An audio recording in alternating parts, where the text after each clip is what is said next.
Well, hello everyone. We are here with another impact story, another of our 25 stories for 25 years of Lift Disability doing ministry. And I was a little overwhelmed when we thought of this idea because it's like, how in the world do you come up with just 25 stories from 25 years of ministry? And I've only been a part of Lyft for just a handful of those years. And so when we were talking through and naming stories, like we wanted volunteers and board members and families, and you guys were an easy one for us to just come around, mainly because you guys are really involved in multiple programs that Lyft has. So we've got Andrew and his mom Rose here today with us. And we are just, thank you guys, first off, for coming in and saying yes to being on these awkward videos at times. You guys good? You feel comfortable? Yeah, I think so. Okay, so we're just going to jump right in and let's start at the beginning of how you guys even learned about Lift Disability Network. And either one of you that wants to answer can answer. Well, the truth is I had known Ronnie and Jim from different circles in the disability community for years. And when I would see Lyft events, I would look at my calendar and it seems like we just didn't ever have a clear date. Yeah. Until COVID came. Yeah. And then we had lots of open Everybody's dates. schedule opened up, right? Mm-hmm. And by the grace of God, one of my computer systems had been putting Lyft's emails had been quarantined. And ironic word during Everybody COVID was time. quarantined, Yeah. even our emails. And they started coming through and I had more time, so I was reading them and saw that there were some really wonderful opportunities for Andrew to get engaged, that's how it started at first. Was it the lunch, like lunch with Lyft and game times. Yeah. And then even online, didn't you do some boost? Is that what? Online boost, yeah. Yeah. And then I really got excited because I saw an invite for a family like Bible study called My Tribe. Yeah. And so then instead of just lurking in the background, I got to participate. Absolutely. And my goodness, that was right towards the beginning. I started volunteering in 2019, so like a year before COVID. And then COVID happened. And so I was part of trying to figure out how to shift in ministry. That was very, very relational in Lyft, and figure out how to maintain those relationships and even expand those relationships in a time where most people were feeling extremely isolated. And I will never be thankful for COVID and a pandemic, right? Right. But there are some things that it pushed us into as a ministry and as an organization that I am thankful for. And My Tribe is still one of those. Mm-hmm. And now, like on Mondays, you guys are still very much a part of that. We have over 6 states represented now. It's amazing. Which is so fun. And had it not been for COVID, we would have never even consider doing like virtual ministry or even know what that is, for crying out loud. That's something off the Jetsons, right? For my age. Who is like video phones? Like this is things of the future. And so I am thankful for, and we have friends in Texas and Iowa and Washington State like that we get to now engage with on a weekly basis because of COVID. I wanted to share that I think it was just this past Monday night when from all these different states, they're online and sharing about the Night to Shine experience. Yes. Oh, it was so touching. Because it was like one thing in common that across the country happening all on the same date. That was so precious. It really was. It was really, really cool. Well, Andrew, like, do you remember, like, because you were a part of a lot of like the Boost, and which were usually like on a Friday or Saturday night, I think, back then, virtual. And we tried all kinds of crazy stuff to make that entertaining, because that's hard to keep things. Do you remember, like, was there an online event that just stood out to you that you're just like, man, that was kind of fun? Like, I wish it was in person, but that was a fun event that we did. Definitely the luncheon. Yeah? Lunch. And like the ones that we did ongoing? Is that what you're talking about? Yeah. Oh my gosh, like that's funny that you said that because those were literally just anything dumb that we can think of. We did. We saw some very strange videos. We watched a lot of YouTube videos. Yeah. Cool Carl. You remember Cool Carl? Yeah. Those are fun. And I was still just a volunteer during that time. It was kind of like I started that as a volunteer and then I came on staff. We continued doing those for a while. And then I was like, I'm not getting any work done. And things were starting to open back up. So that's so funny that you would say the lunches. I'm glad because I felt like they were great relationally, but I was like, are we doing anything here? So that's interesting for you to say the lunches. That's fun. Well, I wanted to mention too that I love that Monday nights my tribe would be online. Yeah. And so when you first announced that you were going to try having a potluck in Winter Garden at the office once a month, I grumbled. I'm like, oh my goodness, I got to drive all the way there. And then because of the deeper relationships we got to have, I mean, gathering around a table, and I make sure that we have it on our calendar, and we look forward to that drive, don't we? Yeah, It's worth and it. Andrew usually makes something for those meals too, so I'm always looking forward to it.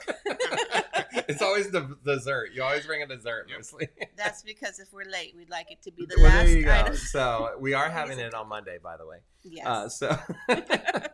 But you guys, we didn't stay in the virtual. Like we became actual friends in person. What was your first event in person? Do you guys remember? Breakaway camp. Oh, okay. So that would have been 2022? Y'all were there. Yeah, So, 2022. oh no, I know what the first one was. It was when we came here for the Christmas party. It was here. And it was so okay. So I just remember because we'd had a personal challenge with my husband had, and just even though we'd never really met in person, that Andrew Vaca wheeled right up and was telling me about your medical bank, the equipment bank. I had no idea, offering to help. Ronnie, a big hug, and it was such a cool, fun event. I mean, it was not that I didn't think you were cool before, but that's debatable. Andrew got the chance to go up there and karaoke. Yes, and I mean, it was great. We had such a fun time in the parking lot. That was a good time. Yeah, and we've shifted it. We still have a great time with our Christmas party, but that was a different vibe for sure. And then camp is a whole different thing. So, and you've been a part of other camps before, and we won't. Well, here's what I won't make you do. Which one is better? I'm not gonna do that to you, so don't worry. But camp is special, and we love Breakaway, and so you've been able to come the last couple years, yeah. And I remember your first year, which I was a little nervous. Your first year, I think it was your first year, because your buddy was also in a chair. Yeah, Bailey was your buddy, and I was like, how's this gonna work? Because we want you to not have any as a camper, like we want to remove barriers, but your buddy wouldn't be able to help you not have those barriers. But Bailey is a stud. He's like he can climb ropes and stuff like that in his chair. So is there anything from that first Breakaway that stood out to you? The chalk war. Oh, the color war, the chalk paint and all. Yeah. And there's some great pictures with you and Bailey that I still use all the time of you guys in your chairs, like just covered. Like there's not a part of your body, I think, even on the backside, that wasn't pink or purple or yellow. That was such a good time. We need to bring the chalk war back. What do you think? Yeah. It was amazing. We took a year off last year. I think we need to bring that back. And Rose, you were at that camp as well. Oh yes, because I was worried about the what kind of track chair was that? Yeah, what it was? I'm like, what about the chalk on this. Oh And yeah, I you're remember like, that. You were Mr. very. Ryan, Mr. Laidback was like, "Oh, it's fine." It'll wash off, I'm sure. It's like a $10,000 I chair. I'm sure it'll be good. So, as a parent, though, what was your experience at Breakaway? Were you nervous, or were you nervous having your mom at camp that she was going? No, man, you're such a good son. He is such Because a great son. there's a lot of sons and daughters, and we're like, I don't want my mom or dad there. So, what was your experience at Breakaway, Rose? So, for me, the first year, I was wowed because I consider myself a connoisseur of camps. Yes, very much so. I do. I love camps, and it was beyond my wildest expectations. Everything was fun. The theme, amazing. James was the speaker that year, and the mix was the theme. Yeah. I took pages and pages of notes. I want to tell people when I come back to like my family members who weren't at the camp about the amazing messages. And then those macaroon cookies were pretty funny. Oh my gosh, yes. One didn't have the sugar in it, but unreal. It was a mix. It was great. It was great. But then the other thing I just have to say, because I knew Ronnie as the wife to Jim, and I had no idea there was an ulterior personality in there. Yeah, she's got some things. There's a lot of personalities in there, actually. I was belly laughing so much and every time I ever see Elmer, yeah. Oh my goodness. And then Billy Bass last year. Again, you have to be like my age to realize it. It was true. We had a Billy Bass in our living room. I mean, it's so weird. That took on a whole different meaning at camp last year for you then, didn't it? Did. I was like, oh, I remember. That's so funny. And we love our camp, but we love that it's for and it really is for the entire family. And we don't view it when we're preparing like this is for a person with a disability or even a different type of like everything that we do, we really try to create it with the family in mind. So we want our moms and dads and caregivers and everybody to walk away with having this really incredible experience. And it's all going to be on different levels. Like, for Andrea, it might be the chalk war, but for a mom, it might be a relationship. Being able to sit and have a big belly laugh. There was two other moms and I, and just uninterrupted. It was amazingly And there's something really therapeutic about laughing together and just as moms, like being able to connect without other responsibilities. Yeah, so we were very, very intentional on that. And we just love having you guys. Like you really have been involved in so many different programs that we offer, and we're so thankful that because especially my tribe is such a unique experience because it is primarily virtual. And I was so hesitant or not hesitant, I was skeptical that we could develop authentic relationships that way. And it really has been that. And we've been doing it for several years now. And there's always room for more. It's kind of the same group every week, but then we add in, a couple people here and there. And the way the group just absorbs new people has been really, really refreshing. And I love I can't think of his name, the person, the study that you chose. It Jason? Yes. Yeah. I mean, he was so funny. And so creative. The Bible stories, I can remember them in new ways now. And the way he taught, I've never considered the direction that he would take some of them. Just very, very impressive. Right. Yeah. We ran out of those videos to do. So we had to take a different route. But there was no way we were going to stop meeting because we ran out of videos. Exactly. So one of the things that we've been asking all of our people that have come in is, and I want both of you guys to think about this and answer, but is there a memory or a moment or just something that had a significant impact on your life personally that Lift was a part of? I'll just say that my heart is moved so deeply when I hear Jim talk about how much he loves his wife and how she's taken on the responsibility of being his caregiver. Yeah. that gets me every time, and I really have gained so much insight into